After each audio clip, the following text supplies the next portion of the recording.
कवित्वराशिनिशाकराभ्याम् दौर्भाग्यलावाम्बुदमालिकाभ्याम् दूरीकृतानम्र विपत्तिताभ्यां नमो नमः श्री गुरुपादुकाभ्यां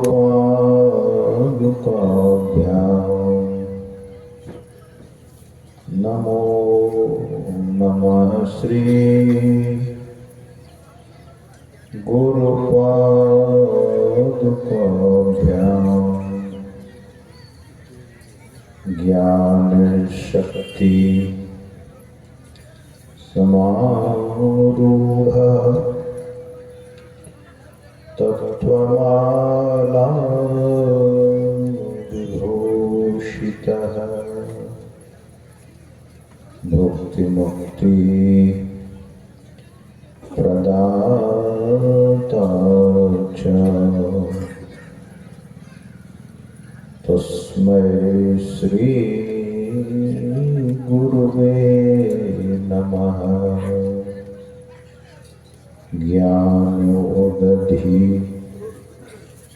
अरुज्ञानघना सद्गुरु शंकररूप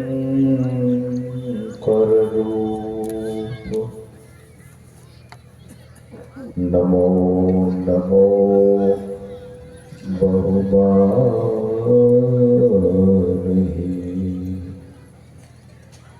सकल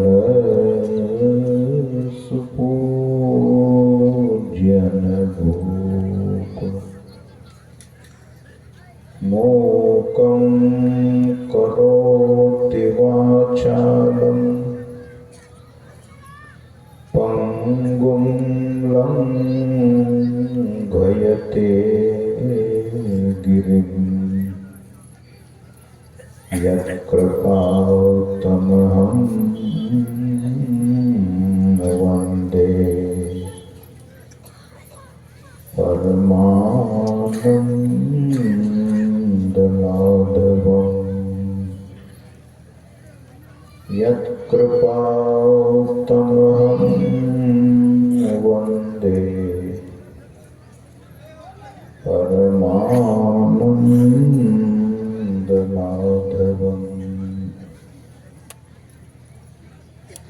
बोलिए श्री सद्गुरु महाराज की जय।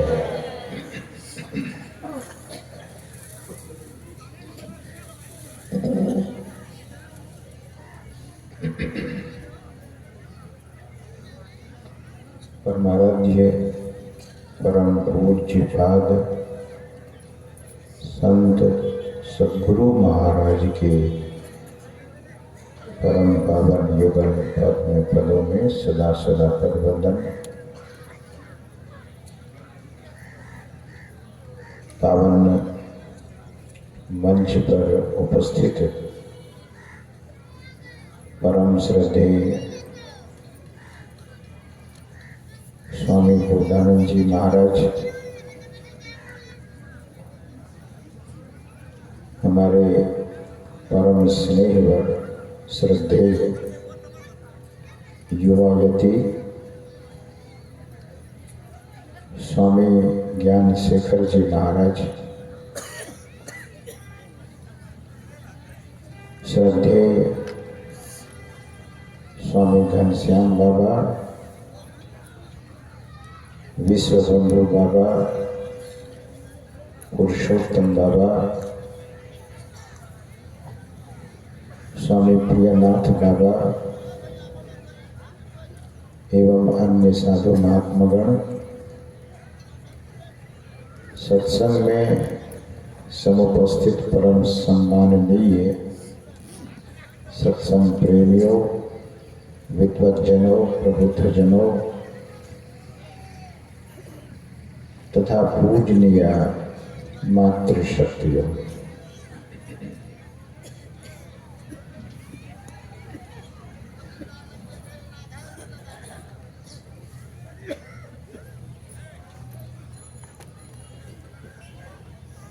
ठंड बढ़ गई है, लेकिन आप गुरु भक्तजन ठंडी का परवाह नहीं किया है।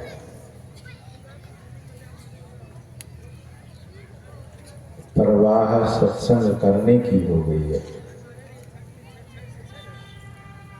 साधु महात्माओं के सानिध्य में आकर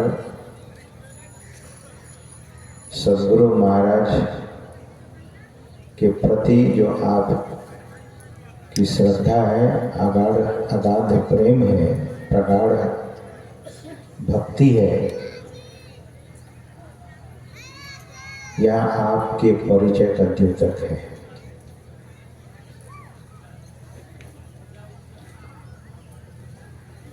कुछ करने से ही कुछ मिलता है।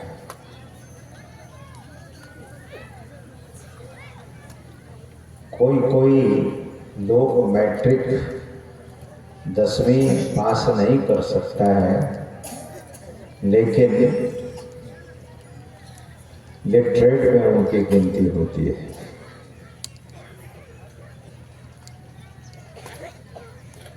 नहीं करने से अच्छा कुछ करना अच्छा है। आपने ठंड की परवाह नहीं की तो आप की भी परवाह सद्गुरु महाराज करेंगे, मैं ऐसा समझता हूँ।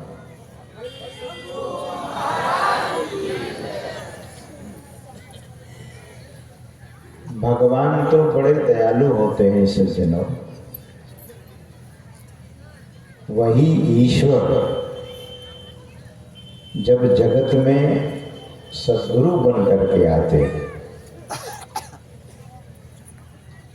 तो दयालु तो भगवान, लेकिन परम दयालु संत सद्गुरु भगवान हो जाते हैं।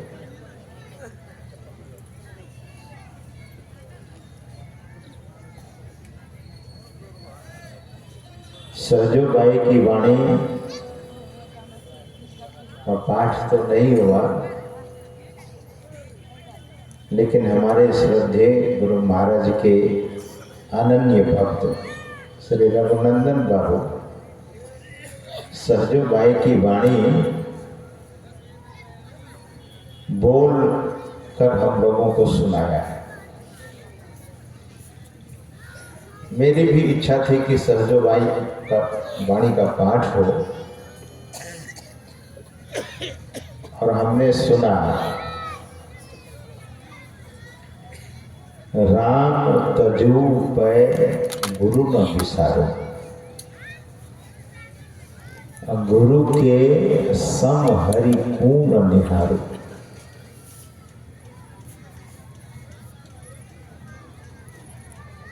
बहुत बात कहने के बाद सहजोबाई कहती हैं, चरण दास पै तन मन वारो।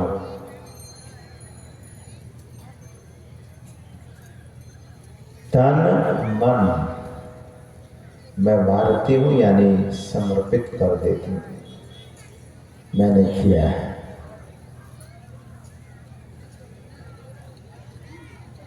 और गुरु को न तजो, हरि को तज डारो।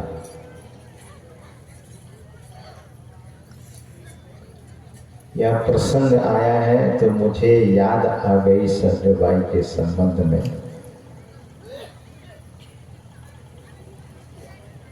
एक बार की सच्ची घटना है सज्जनों। सहजोबाई राम स्नेही मत से गुरु की महिमा इतनी प्रगाढ़ता से वो बोली है कुछ है तो वाणी सदगुरु महाराज ने सत्संग योग में देने की कृपा की है।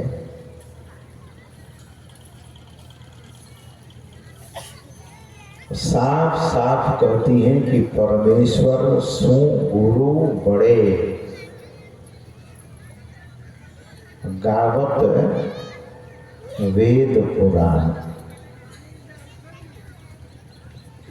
सहजो हरि के मुक्ति है और गुरु के घर भगवान।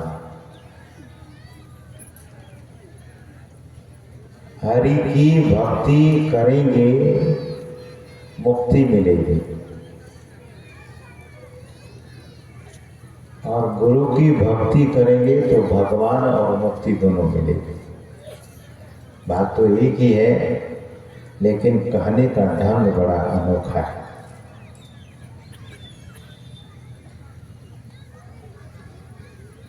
और शास्त्र का प्रमाण देती है। क्या? परमेश्वर सु गुरु बड़े गावत वेद पुराण। वेद भी और पुराण भी, आगम और निगम दोनों गुरु की महिमा का बखान करते हैं। गुरु की महिमा का बखान वेद भी करता है और पुराण भी करता है। ब्रह्मानंद जी महाराज ने कहा, ब्रह्मा विष्णु सदा शिव गुरु मूर्ति धारी। यहाँ धारी शब्द से मतलब है कि ब्रह्मा जी भी, भगवान विष्णु भी और भगवान शंकर भी गुरु मूर्ति धारी, मतलब गुरु का ध्यान करते हैं। वेद पुराण बखानत गुरु महिमा भारी।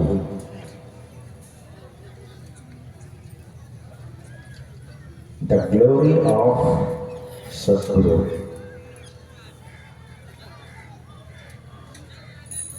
It's most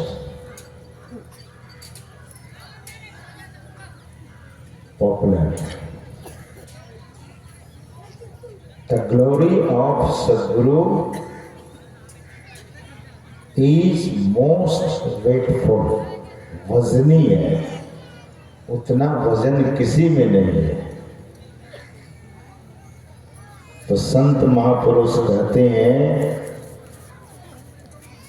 कि शास्त्रों की बात को मानेंगे। वेद और शास्त्र गुरु की महिमा को भारी बताता है। तो मैं निवेदन कर रहा था कि एक बार सहजो बाई अपनी कुटिया में थी। ऐसे तो कुटिया में रहती थी। एक बार की घटना है, गुरु दर्शन करने की प्यास उनके मन में। स्थूल शरीर का दर्शन करने की अभीप्सा जगी, प्यास जगी।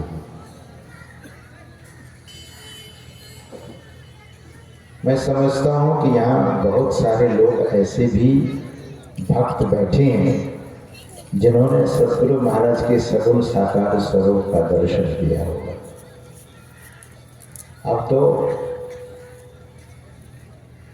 पार्थिव शरीर में वे नहीं है,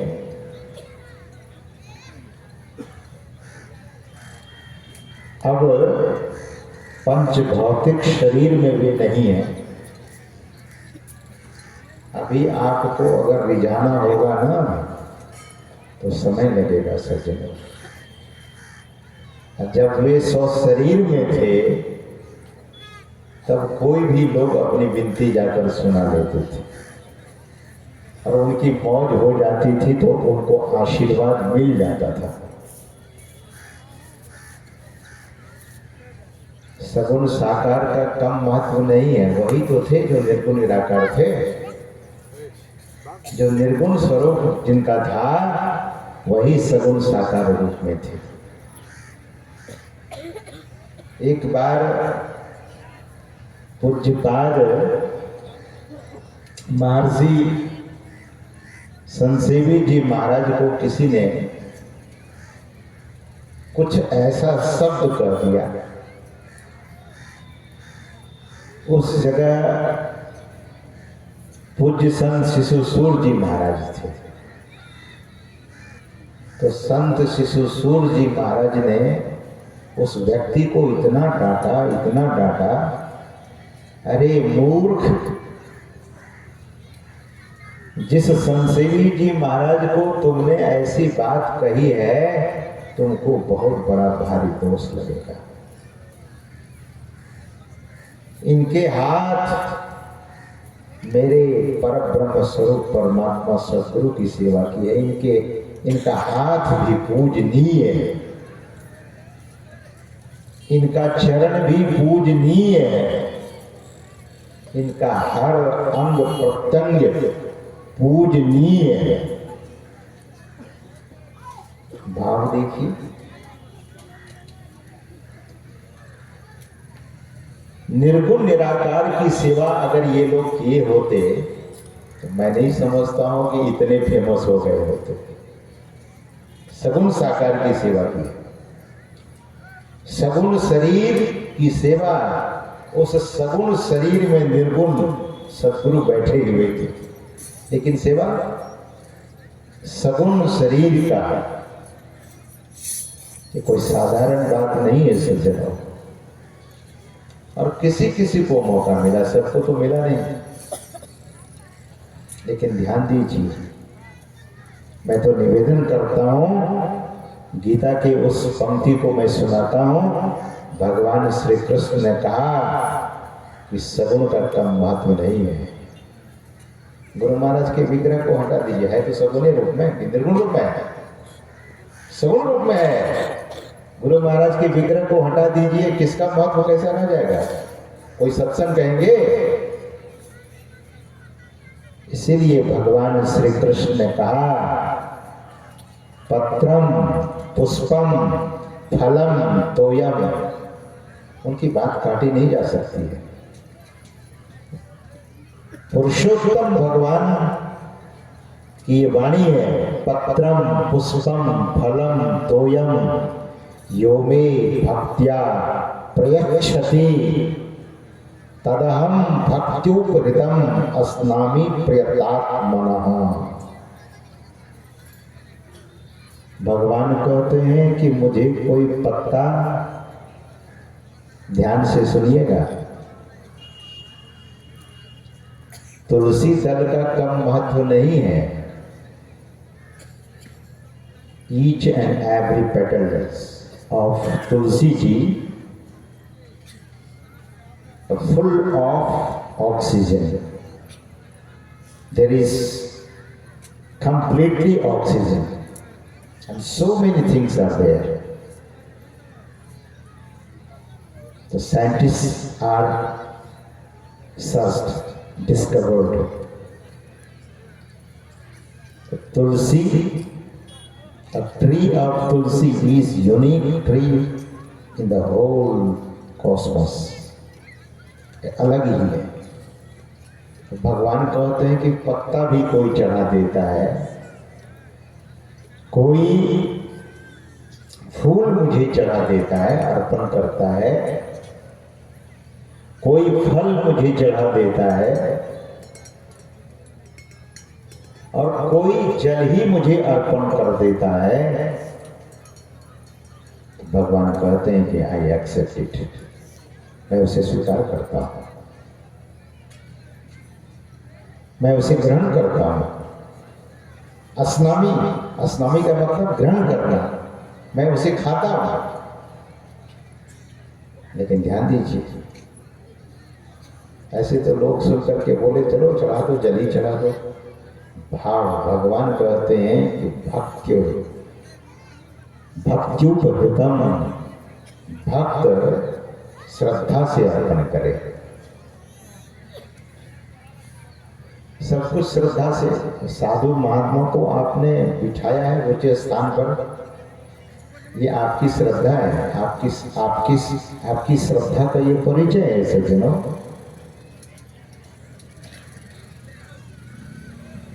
कभी कभी साधु महात्मा लोग बोलते कि चौकी पर बैठने वाला चौकीदार और जमीन पर बैठने वाला जमींदार। जमींदार बड़े होते हैं कि चौकीदार बड़ा होता है? आप ही लोग बड़े हैं दरअसल। तो मैं ये निवेदन कर रहा था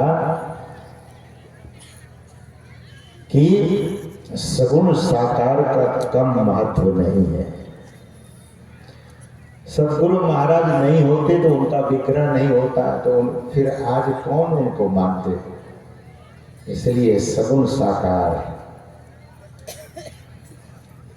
एक महात्मा का मैं प्रवचन सुन रहा था, वे कह रहे थे कि ऐसे तो देश के प्रधानमंत्री से हर आदमी जाकर नहीं मिल सकता है, संभव नहीं है, बहुत प्रयास करने पर मिल पाएंगे। लेकिन प्रधानमंत्री अगर चाहे तो तुरंत मिल लेंगे आपसे, ईश्वर अगर चाहे। इसीलिए महर्षि वाल्मीकि भगवान से कहते हैं, क्या कहते हैं? सोई जानई जेहि देव जनाई। वो जान सकता है जिसको आप जना देंगे। जनाने के लिए तो ये संत जो आए थे, आज भी उनकी जो भक्ति रूपी क्रांति है, क्रांति मची हुई है, भक्ति रूपी क्रांति। तो भाव जिस दिन बहुत ऊंचा हो जाएगा, और भाव करने से ही भाव होता है। श्री रामकृष्ण परमहंस देव जी महाराज की एक वाणी मुझे याद आती है। वे कहते थे कि कोई व्यक्ति अगर पागल होने का भाव करे ना, ध्यान से सुनिएगा, कोई व्यक्ति अगर पागल होने का भाव करने लगे, वो पागल हो जाता है। पागल होने का स्वांग करने लगे तो पागल हो जाता है। सज्जनों, उसी तरह से भाव, सदगुरु के प्रति भाव कैसा है? सहजोबाई के भाव को जरा समझिए। इसका मतलब क्या है? कुछ लोग इसके अर्थ बहुत अनर्थ तरह से कह देता है, नहीं ईश्वर से कोई मतलब नहीं। अरे महाराज क्या बोल रहे हो, ईश्वर से कोई मतलब नहीं? बड़ी अच्छी समझ हो गई थी आपकी। ईश्वर से मतलब नहीं, वही ईश्वर सदगुरु बने हैं। सदगुरु कोई दूसरा नहीं है, ईश्वर ही सदगुरु बने हैं। यहाँ ईश्वर का अपमान नहीं है। ईश्वर का अपमान कौन कर सकता है? सदगुरु महाराज कहते थे कि ईश्वर तो सबके गुरु हैं। भगवान कृष्ण के संबंध में कहा गया, कृष्णम वंदे जगत गुरु। अर्जुन गीता में कहता है, पितासि लोकस्य चराचरस्य त्वमस्य पूज्यस्य गुरुर्गरीया। आप तो जगत के पिता माता दाता सब हैं। सज्जनों,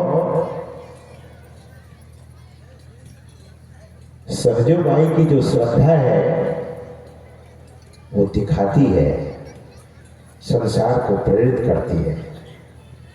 she is inspiring to all mankind, सबको प्रेरित करती है। तो मैं उस प्रसंग को सुना रहा था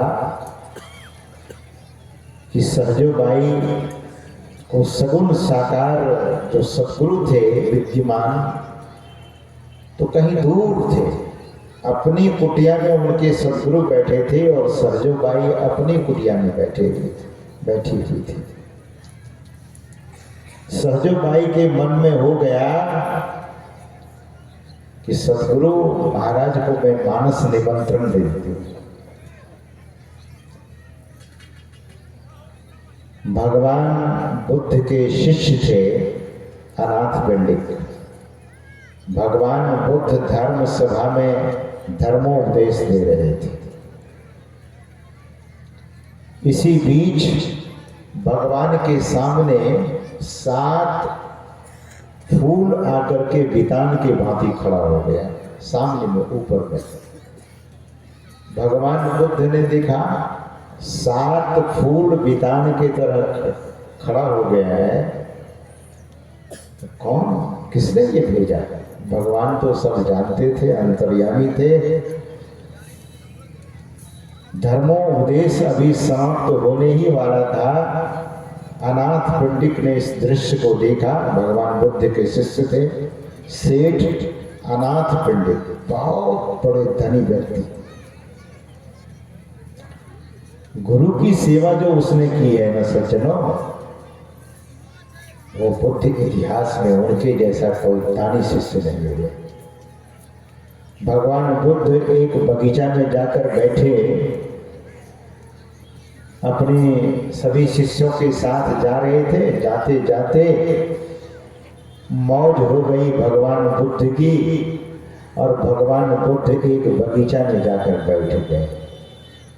सभी शिष्य घेर कर खड़े हुए और हाथ जोड़कर सभी शिष्यों ने कहा कि समय तो अब हो गया है, यहाँ से चला भी जाएगा, आपका आदेश हो। भगवान बुद्ध ने कहा कि नहीं, उनको तो लीला करनी थी। भगवान बुद्ध ने कहा कि मैं अभी यहीं बैठूंगा। अनाथ पंडित किधर गया, बोला उनको। सेठ अनाथ पंडित भी साथ साथ चले थे। तो सेठ अनाथ पंडित दूर में थे, तो उनको बुलाया गया और अनाथ पंडित से भगवान बुद्ध ने कहा कि वत्स, मुझे यहीं बैठने की इच्छा है, और यहाँ एक मैं तुम लोगों के द्वारा ध्यानशाला बनवाकर यहीं बैठना चाहूंगा। आदेश। भगवान की इच्छा को जानकर, भगवान तो दरअसल में महिमा प्रकट करना चाहते थे। कभी कभी शिष्यों की महिमा प्रकट सदगुरु करते हैं। मैं कभी कहा करता हूँ कि महर्षि वाल्मीकि का नाम पहले और देवर्षि नारद जी का नाम बाद में। गोस्वामी जी लिखते हैं वाल्मीकि नारद घट जोनी। गुरु और शिष्य के संबंध में गोस्वामी जी लिखते हैं कि नारद जी सद्गुरु हैं और वाल्मीकि शिष्य है। तो शिष्य का नाम पहले और गुरु का नाम बाद में। आप लोग पोस्टर छपाते हैं ना, यहाँ देखा पोस्टर लगा हुआ है, तो सदगुरु महाराज का नाम पहले है, हमारा नाम पीछे है। यही परंपरा है, होना भी यही चाहिए। लेकिन यहाँ गोस्वामी तुलसीदास जी महाराज ने अतिक्रमण किया है। शिष्य की महिमा को पहले लिख दिया है और गुरु का नाम बाद में लिखा है। तो संत जो लिखते हैं, जो बोलते हैं, वही ठीक है। पलटू सोई बात ठीक है। कौन? जो संत बोले ना, वही बात ठीक है। तो गुरु की महिमा वहां नहीं, पहले शिष्य का नाम लिख दिया गया, बाद में गुरु का नाम लिखा गया है। सज्जनों, तो यहां शिष्य की महिमा भगवान बुद्ध दिखाते हैं। अनाथ पंडित ने कहा कि मेरे शास्त्र का आदेश हुआ है, मेरे तथागत का आदेश हुआ है। तथागत से यानी भगवान बुद्ध से सेठ अनाथ पंडित हाथ जोड़ते हुए घुटना टेक कर और कहा, निवेदन किया कि महाराज, हे शास्ता, पहले ये जमीन किसके है मुझे पता लगाने दीजिए। कुछ शिष्यों के साथ जमीन का पता लगाने जब गांव गए तो पता लगा कि ये किसी राजा का बगीचा है। अब राजा का बगीचा, राजा के बगीचा को कौन खरीद सकता है? राजा से कौन जाएगा सौदा करने? लेकिन देखिए शिष्य की हिम्मत। सेठ अनाथ पंडित ने कहा कि चलिए हम बात करेंगे, मेरे शास्त्र का आदेश हुआ है तो उस आदेश का पालन, जब तक अनाथ पंडित शरीर में है तब तक हर आदेश का मैं पालन करूंगा। और यह कहकर सभी लोग राजा के पास गए और राजा से कहा कि वो जो बगीचा है अमुक जगह है, उसे हम लोग खरीदना चाहते हैं। तो राजा हंस पड़े और व्यंग पूर्वक हंस पड़े, राजा से जमीन खरीदने के लिए तुम लोग आए हो? तो लगे हाथ राजा ने कह दिया, ठीक है, तुम हमारा बगीचा खरीदने आए हो तुम लोग, तो उस बगीचे की कीमत को सुन लो, बगीचे की कीमत सुन लो और हम बेच देंगे तुम लोगों को, तुम्हारे शास्त्र के लिए हम दे देंगे। तो सेठ अनाथ पंडित ने पूछा कि महाराज, राजन, आपके बगीचे की कीमत कितनी है? बगीचे की कीमत कितनी है? तो राजा ने कहा, जितना हीरा जवाहरात बिछा दो उतनी जमीन तुम लोगों की है। अच्छा, हीरा तो बहुत कीमती होता है, जमीन तो सस्ती होती है, लेकिन कीमत कैसी लगी है? कहा, जितने हीरे और जवाहरात बिछा दोगे उतनी जमीन तुम्हारी हो जाएगी। सेठ अनाथ पंडित अपने खजानों को खोल दिया, घर गए और उस जमाने में तो बैलगाड़ी चलती थी न सज्जनों, बैलगाड़ी पर हीरे जवाहरात लाद लाद कर बगीचे में जब बिछाने लगा, जब आधा बगीचा में हीरा जवाहरात बिछा दिया गया और राजा को जब सिपाही लोगों ने खबर दी कि महाराज, आपने किससे बात कर ली है? आपके आधे बगीचे को हीरे जवाहरात से पाट दिया गया है। राजा की आंखें खुली की खुली रह गई। इतना हीरा तो मेरे भी पहुंच में नहीं है, इतना हीरा कौन देने वाला है? सज्जनों, दूसरा तीसरा सिपाही जाके खबर देता है, महाराज, 3/4 बगीचा तो हीरे जवाहरात से पट गया है, पटा दिया गया है। राजा आश्चर्यचकित होकर के दौड़ा, रथ पर नहीं बैठा, देखूंगा ये कौन है। बगीचा के बीच में भगवान बुद्ध बैठे हुए थे और आज वो बगीचा के जैसे नहीं है, जहां हीरे और जवाहरात छटक रहे थे। राजा की आंखें देखती हैं, विश्वास नहीं होता उनको। बीच में भगवान बुद्ध चांद की तरह चमक रहे थे, आए और उनके चरणों में गिर गए। महाराज, मेरा अभिमान, मेरे कोष में इतना खजाना नहीं है, इतना हीरा नहीं है, इतना जवाहरात नहीं है, लेकिन आपकी एक शिष्य के बारे में हमने सुना। लेकिन अनाथ पंडित कैसे थे सज्जनों? भगवान बुद्ध के सामने हाथ जोड़कर खड़े। थोड़ा सा लोग दान देते हैं ना, कभी कभी हम लोगों के साथ भी होता है। 1-8 किलो सेब लोग चढ़ा देते हैं तो बार बार कहते, महाराज जी सेब चढ़ा दिया है, महाराज जी सेब चढ़ा दिया है, महाराज जी सेब चढ़ा दिया है। कितनी बार बोल देता है लोग। देने में अभिमान, क्या फल मिलेगा? सज्जनों, अनाथ पंडित को दातव्य का कोई भी अभिमान नहीं है, देने का कोई भी अभिमान नहीं है। भगवान बुद्ध के चरणों में राजा मुकुट उतार कर प्रणाम करता है और कहता है कि अभिमान के मारे में ऐसा कह बैठा। हे तथागत, अब ये हीरे जवाहरात मैं नहीं लूंगा, ये पूरे के पूरे बगीचा मैं आपके चरणों में दान कर रहा हूं और इस हीरे जवाहरात से आपका ध्यानशाला यहाँ पर जाएगा, ये भी मैं नहीं लूंगा। यही तो है, जिसने गुरु की महिमा को पहचान लिया, उनके जीवन में क्या कमी हो सकती है सज्जनों। सदगुरु के संबंध में कहा गया है कि कल्प वृक्ष गुरुदेव मनोरथ सब सरे, कल्प वृक्ष के समान। तो मैं सुना रहा था आपको सहजोबाई की बाणी, सहजोबाई के जीवन चरित्र को सुना रहा था, छोटा सा भाग में सुना रहा हूं। मुझे संत महापुरुषों के चरित्र को कहने में, सुनने में, पढ़ने में बहुत आनंद लगता है।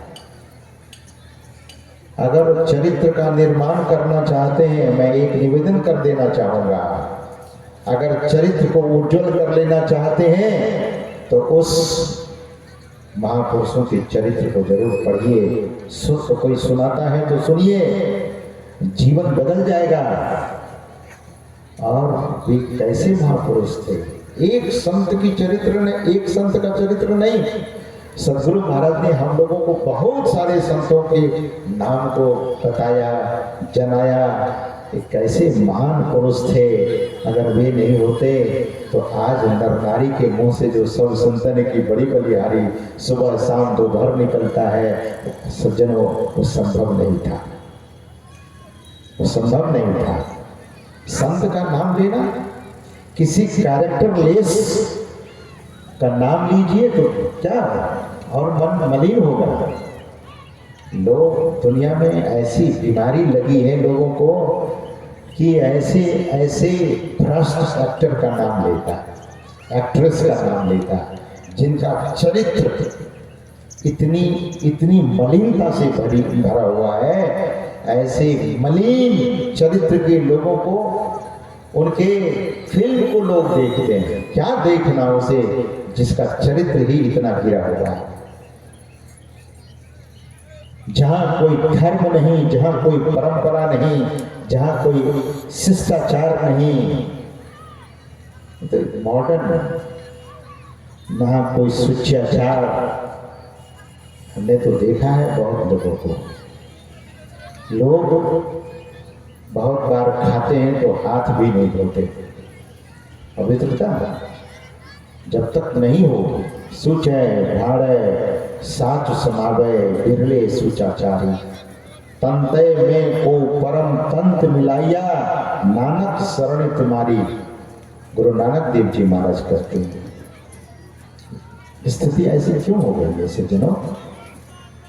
वैसे कारण है, पवित्रता से कोई मतलब नहीं, चरित्र से कोई मतलब नहीं। महापुरुष कहते हैं कि वह नाम पाठ में हम आप सुन रहे थे, गुरु नानक देव जी महाराज की वाणी। सच नाम हृदय रवै शरीर, उस शरीर में वह नाम तो रम रहा है, लेकिन मां और पुत्र जब नाम मोह को छोड़ देगा तो मां भी नहीं रोएगी, रोवे पूत, मां भी, पुत्र भी नहीं रोएगा, न कल्पे माई, न मां कल्पेगी कभी। तो ऐसे चरित्र जो नाम से, परमात्मा का नाम हम लेंगे, परमात्मा को गुणगान करेंगे, तो हम आपका जीवन सनाथ हो जाएगा। तब रोवे पूत न कल्पे माई। हम आप सुन रहे थे, मोह कुटुंब मोह सबकार, मोह तुम तजहु सगल बेकार। महापुरुष कहते हैं, गुरु नानक देव जी महाराज की वाणी, मोह तुम तजहु सगल बेकार, सब बेकार है। और गुरु नानक देव जी महाराज कहते हैं, नदरी करे ता ये हो मोह जाई। ध्यान से सुनिएगा, नदरी करे, जो दर्शन करेगा, नदरी मतलब दर्शन, दर्शन उनके उर्मा ही करे बड़भागी, तिनके तरने की नाव किनारे लागी। नदरी करे ता एह मोह जाई, नानक हरि शिव रहे समाई। गुरु नानक देव जी महाराज कहते हैं कि वे परमात्मा में समा जाएंगे, परमात्मा मिलकर परमात्मा ही हो जाएंगे। तो सज्जनों, सहजोबाई के मन में हुआ कि गुरु का दर्शन, गुरु दर्शन कर सहजिया, गुरु दर्शन करने की प्यास उनके मन में लग गई। प्यास लगी दर्शन करने की। तो क्या चाहिए शिष्य को? शिष्य को चाहिए कि अब गुरु के पास चले जाए, दर्शन कर लें, लेकिन नहीं। मैं भगवान बुद्ध की बात जो सुना रहा था, तो अनाथ पंडित की बेटी ही निमंत्रण दिया था। अनाथ पंडित ब्याही गई थी किसी ऐसे घर में जहाँ सुल्फेबाजी लोग, सुल्फैये महात्मा की जहाँ, सुल्फैये महात्मा का जहाँ आदर होता था। तो जब वे लोग नग्न होकर साधु लोग आते थे ना, तो उनके सास ससुर कहते थे कि प्रणाम करो ना, तो लेकिन लज्जा से नहीं जाते थे कि साधु नंगे हैं कैसे जाएंगे।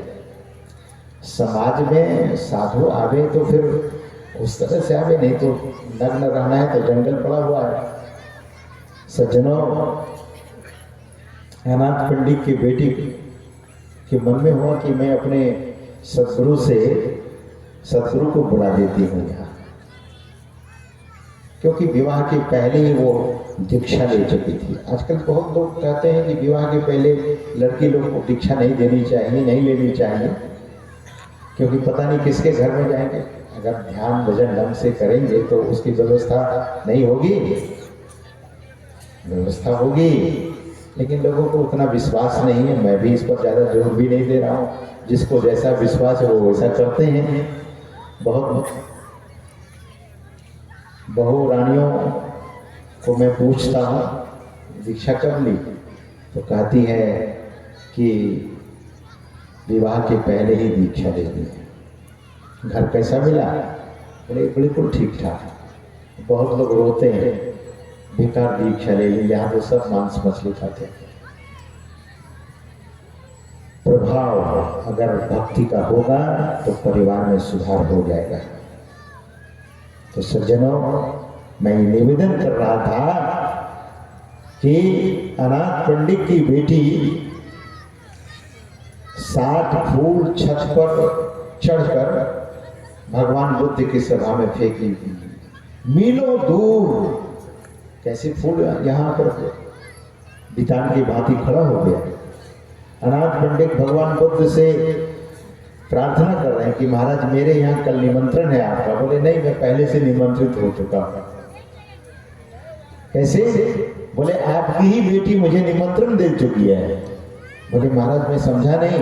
देखिए ना, ये जो 60 फूल बितान के भांति खड़ा है, आपकी बेटी ने वहां से मुझे निमंत्रण भेजा है, मैं निमंत्रित हो चुका हूं। तो कभी कभी शिष्य भी ऐसे मजबूत भक्ति वाले होते हैं, जिसकी भक्ति में पूरी प्रगाढ़ता है, जिसकी भक्ति में पूरी गहराई है। पूज्यपाद राम लगन जी महाराज गुरु महाराज के बहुत लाडले शिष्य थे, और गुरु महाराज की आज्ञा में 100% अपने जीवन को ढाल लिया था उसने। ऐसे महापुरुषों का दर्शन, ऐसे महापुरुष की सेवा भी हमने भी किया अपने हाथों से। बहुत स्नेह करते थे साधु को। सज्जनों, हम लोगों ने देखा है, पूज्यपाद राम लगन जी महाराज और पूज्यपाद महर्षि साहिब स्वामी जी महाराज थोड़ी ही दूर में, दोनों सकरोहर में रहा करते थे, और साधना उनकी ऐसी घनीभूत थी, साधना की गहराई दोनों महापुरुषों की इतनी थी कि पूज्यपाद महर्षि साहिब स्वामी जी महाराज जब पूज्य राम लगन बाबा के यहाँ जाते थे, तो वहीं से ध्यान में बैठे बैठे देख लेते थे कि पूज्य बाबा आ रहे हैं, तो पहले से आसन बिछाकर पानी रख देते थे। पूज्य बाबा जब पहुंचते थे तो कहते थे कि साधना का यही खेला करेंगे आप। यही शक्ति आसन बिछाने में अपनी शक्ति लगा रहे हैं। मतलब महापुरुष लोग जान लेते हैं। तो सज्जनों, तो वो अनाथ पंडित की बेटी का नाम शायद थोतिस्या या और कुछ था, मुझे विस्मरण हो रहा है। तो भगवान बुद्ध अनाथ पंडित से कहा कि मैं निमंत्रित हूं पहले से, सेठ जी मैं पहले से निमंत्रित हूं, आपकी बेटी के द्वारा मुझे निमंत्रण मिल चुका है। और भगवान बुद्ध आकाश मार्ग से 10,000 शिष्यों के साथ कहीं चले जाते थे। परम संत बाबा देवी साहब और पूज्य स्वामी विवेकानंद जी महाराज जो रामकृष्ण के लाडले शिष्य थे, वे कहा करते थे कि भगवान बुद्ध जैसे कोई संत नहीं हुए, आदि संत, ऐसे संत, इतनी विलक्षणता से भरा हुआ उनका जीवन। तो सज्जनों, भगवान बुद्ध चले गए दूसरे दिन 10,000 शिष्यों के साथ। समय सेठ अनाथ पंडित की बेटी ने कह दिया था कि मेरे शास्त्रा और साधु महात्मा 10 बजे आएंगे। गांव के वहाँ तो तैयारी बहुत हुई थी, भोजन सामग्री की। 9:45 तक जब कोई महात्मा नहीं आए तो लोगों ने ताना देना शुरू किया कि कहाँ है तुम्हारे गुरु महाराज, बड़ी पढ़ाई करती थी। तो अनाथ पंडित की बेटी कहती थी कि वो आते ही होंगे। और ठीक निर्धारित समय पर भगवान बुद्ध जैसे ही पधारे तो देखा क्या लोगों ने, आसमान में चांद की तरह भगवान बुद्ध चमक रहे थे। शिष्य लोग तारे के भांति चमकने लगे और भगवान बुद्ध उनके महल पर उतरे। आकाश मार्ग से सारे शिष्य उतरते चले गए और लोगों ने देखा कि ऐसा तो महात्मा ही नहीं देखा। भरपूर भंडारा हुआ। भगवान बुद्ध कहीं भोजन करते थे तो धर्मोपदेश करते थे। भगवान बुद्ध भोजनोपरांत धर्मोपदेश देते थे। भगवान बुद्ध ने धर्मोपदेश दिया और पूरा नगर का नगर भगवान बुद्ध के शिष्य हो गए। तो सज्जनों, मैं सहजोबाई के वाणी में सहजोबाई के बारे में सुना रहा था कि सहजोबाई बैठे बैठे यहीं से निमंत्रण देती है अपने सतगुरु को। शाम के समय में निमंत्रण देती है कि गुरुदेव आपके लिए मैं एक नया आसन ढूंढ करके रखूंगी, आपके लिए सुंदर सा फल मेवा मिष्टान की तैयारी करके रखूंगी।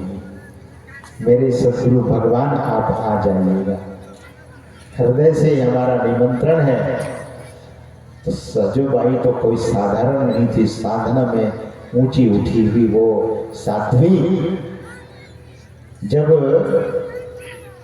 सहजोबाई के सद्गुरु वहां से अपनी कुटिया से चले तो भगवान नारायण को भी, भगवान राम को नारायण कहिए, ठाकुर कहिए, कृष्ण कहिए, भगवान राम को भी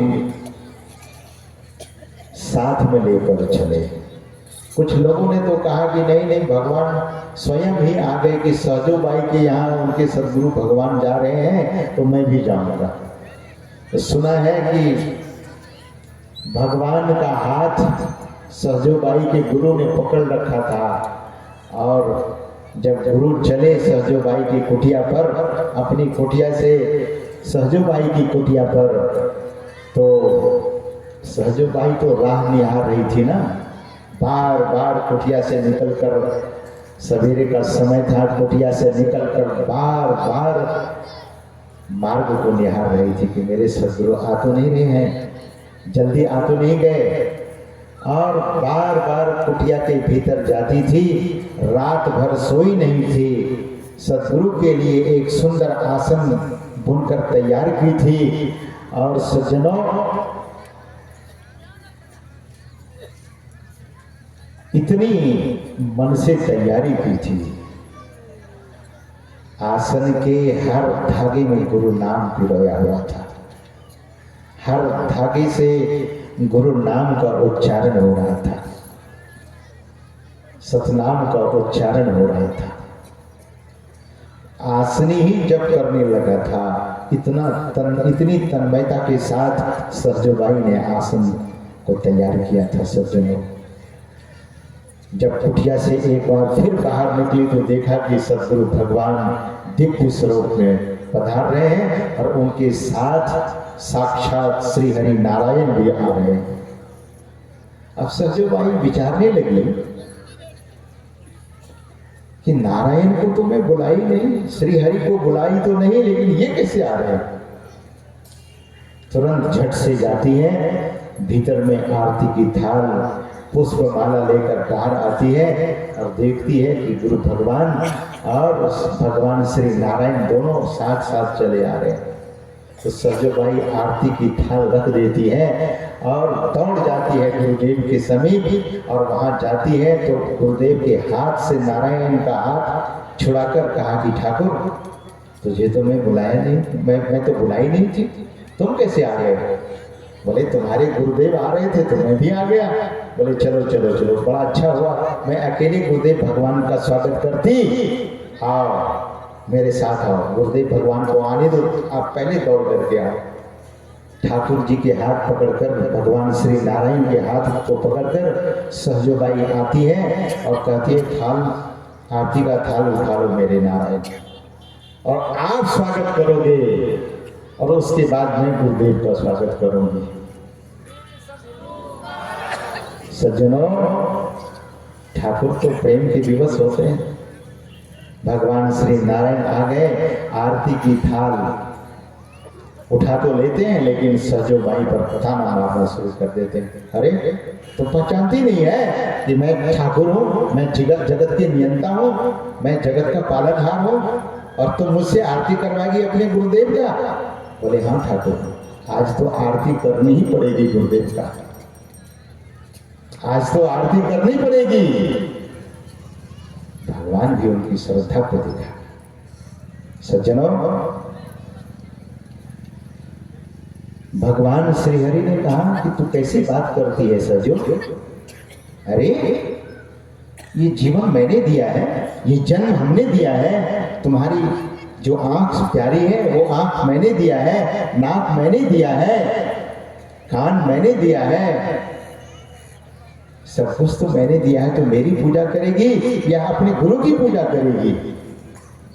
सरजूबाई उसी समय कहती है, राम तजू, हे ठाकुर, मैं तुझे आपको तज सकती हूँ, तय गुरु न विश्वास, अपने गुरु को मैं विश्वास नहीं सकती। साधारण बात नहीं सज्जनों,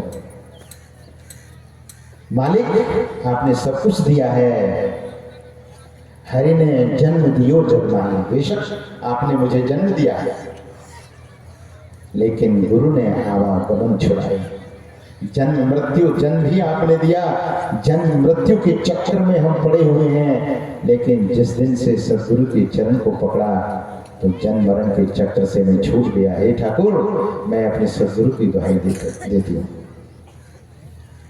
सज्जनों, आज सदगुरु भगवान हम आपके बीच ना होते तो ये अध्यात्म की चर्चा इतने लोग बैठ करके सुनते, इतने साधु महात्माओं का दर्शन होता। सज्जनों, इसीलिए चरण दास पर तन मन मारो, मैं अपने सदगुरु पर तन मन सबकी बलिदानी, सबका समर्पण, सब कुछ मैं कर चुकी हूँ। और तरना कोई चाहता है तो तन मन धन को अर्पी गुरु पद सेज करो। लेकिन ये मनुष्य बड़ा पॉसेसिव है, मनुष्य का नेचर ही पॉसेसिव है। तन मन धन सब तेरा, ये तो कहते हैं मुंह से, लेकिन भीतर में कुछ और ही बातें होती रहती हैं। तन मन धन सब तेरा, लेकिन महाराज कब्जा रहे हमारा।